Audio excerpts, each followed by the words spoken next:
don't think David would be wise to ever advocate that Christine and I sit down in the same place. Sister Wives, season 19, final episode recap. And I know I'm tired of talking about it too, but we got to finish this, so let's get through it, right? But he would be unwise because what you said tantalizing. Would she realize what she's been missing all of this time and tell David, I'm so sorry, I was just making a mistake and running away from my life. This is what I want. Is that what's going? Okay.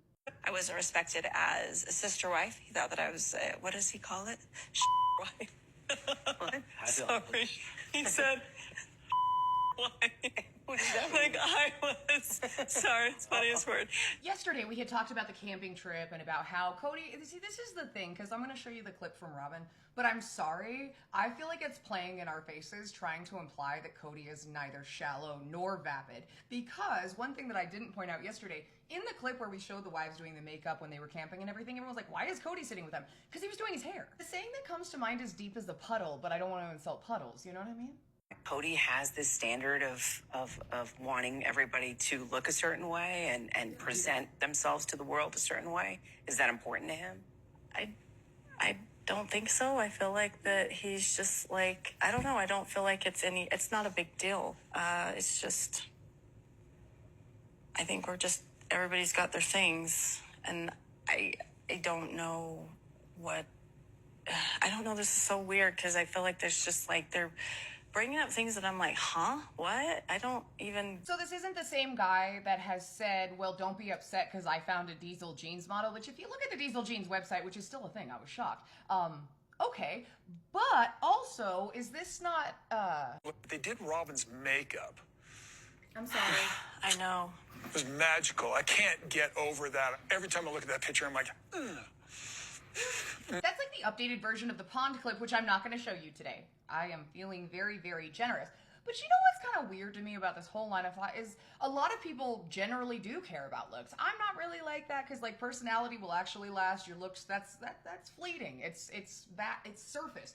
But that is important to a lot of people. So why are you even arguing? Like, and also too, like he always buys them jewelry or buys this, that, or whatever. Obviously it was important to him. Then we get to discussing Robyn and Kody's courtship, which he says that he saw her and there was a bolt of lightning. And there is some question over whether Meri introduced Robyn to Kody, which she didn't. It's the story that they tell here is the same story in their book. However, there have been several inconsistencies over the years for sure. So She-Ra and her friend Reba, that's a real throwback reference right there.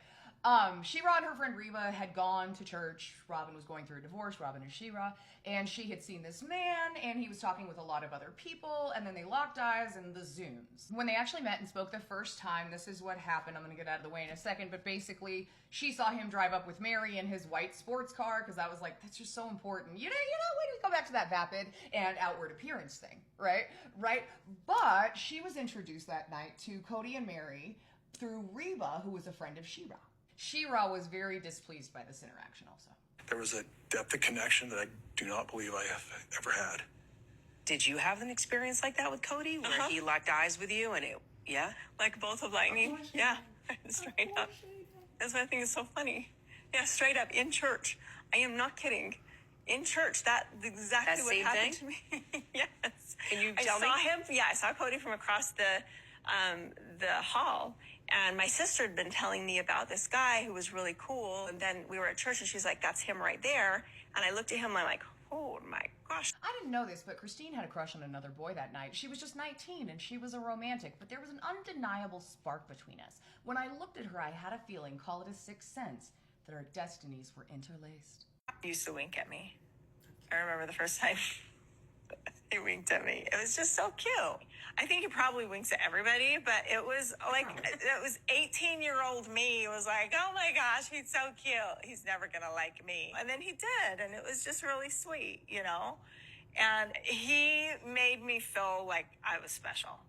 And his says that like they were meet cute, but it wasn't love at first sight. In the book, she had a remarkable purity about it.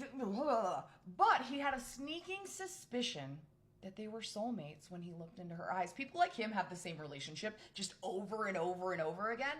But then when it's over, they will pretend like you just came at me, man. I was just sitting there and I was like, whoa. And like, okay. I was hanging out with old friends recently, and one of them told me my most recent toxic ex. Yes, there is more than one. Yes, I went to college, so I know about this, but I also have a lot of lived experience. Leave me alone. But there's been 2 me's since then, and damn, ladies, heart goes out. I just thought I was like, that wasn't me. Sorry.